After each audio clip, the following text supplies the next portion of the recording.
In this video I'm going to give a demonstration on how to monoprint onto clay. But what I've done first of all is I've just done some marks on the clay, so I'm not working onto a completely blank canvas. We're going to be using these Amico underglazes, which are lead free, which means they are food safe. You can also do this technique using coloured decorating slip.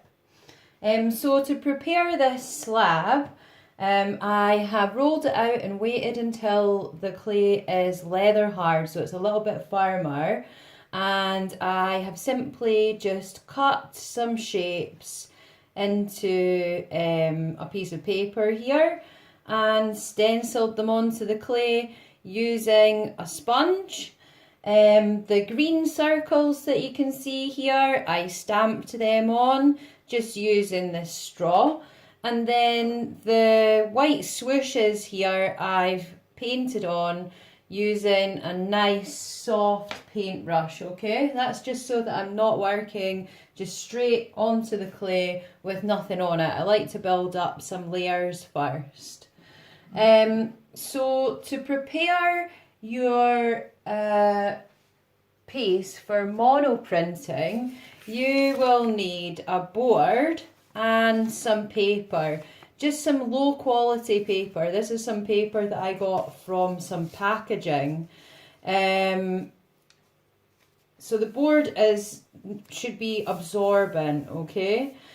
You can use newspaper or any low quality type of paper to do this. You want to make sure that you prepare this in advance and you've left it for some time, but you can speed up the drying process using a heat gun, okay? So I'm going to use a spritz bottle full of water to spray onto the piece of paper so that it's evenly wet. Not completely wet, kind of damp. So I'm going to paint on some layers onto my damp piece of paper using a nice soft brush and some underglaze. Remember, you don't have to use the prescribed colours of underglaze that are available. You can mix your own. I'm just using this for demonstrational purposes. You could also paint onto your piece of paper like an ombre kind of effect. You want to add a few layers if you want the colour to be solid that's applied from this, transferred onto the surface of the clay, okay? So what I'm trying to do here is just apply a nice even coating to my piece of paper here.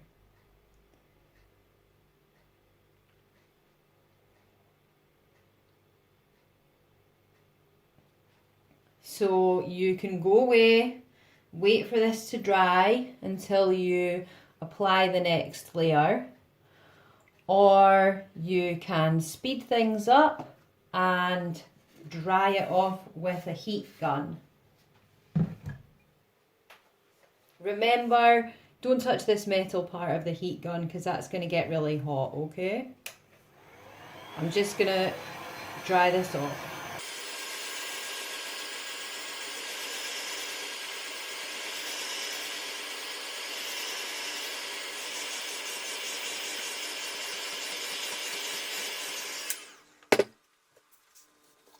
I'm going to add my next layer now.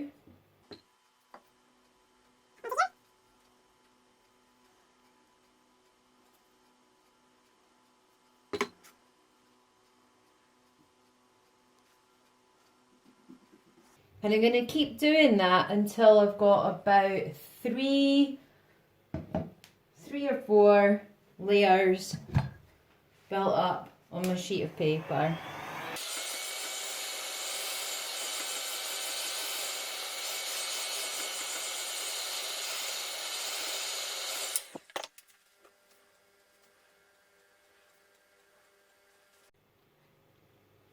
I'm going to leave these two now for a bit to dry until the sheen is gone from the surface and they'll be ready for me to use. So now I'm ready to do the transfer of the underglaze onto the clay.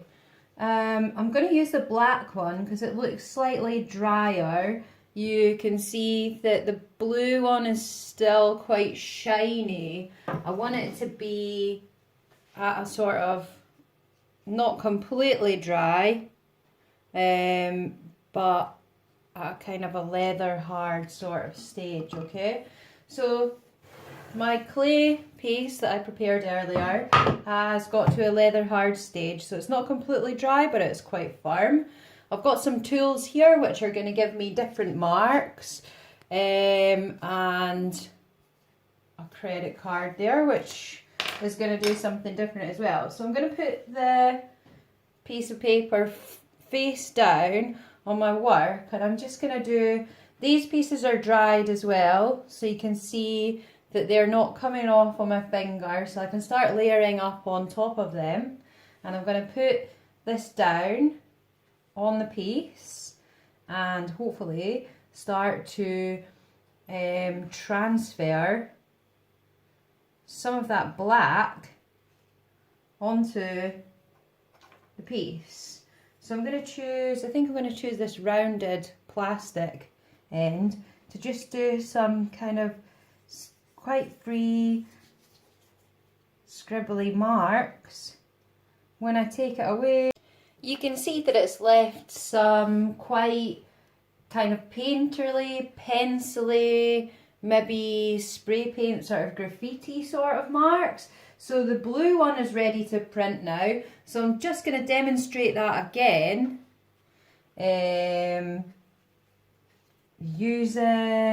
Maybe I'll use this kind of fingertip tool on the wooden tool just to do some straight lines, and I can pick this up. Oh, that's not worked. Try and do it with the straighter edge, yes. And I can move it around the piece.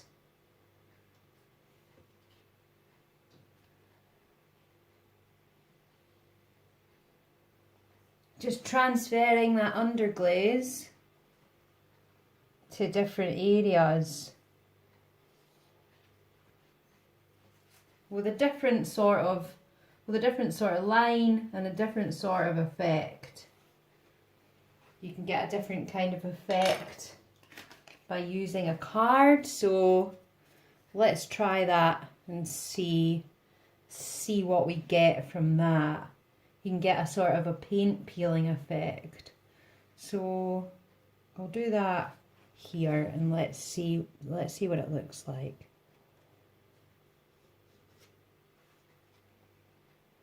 Yeah, so it looks like paint peeling off. Just remove that. It looks like paint peeling off a surface. I'll do some with the black on top. Just using that credit card effect again.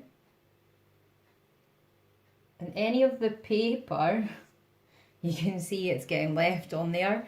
Any of that paper that is left on there, that will burn away in the kiln, okay? So that is monoprinting onto clay. And you can see the type of things that you can do.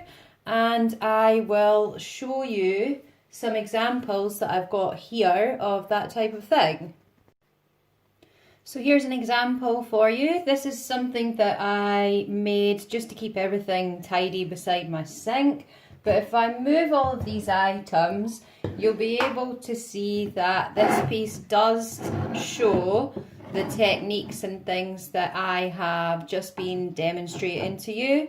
So you can see that I've used, this was actually a roll plug I used to stamp these circles. The monoprinting effect here with like a combed tool. And then the card, this green bit here, and here. And these blue scribbly bits, we're using a more pointed, harder tool to get all of these kind of scribbly effects here. And this piece, using the same, so you can see I've used the credit card effect for that peeling effect, so it looks kind of decayed and old, and that it might be from a wall from an old building or something like that. So hopefully this demonstration has given you some ideas about how you can use monoprinting to decorate the surface of something that you have made.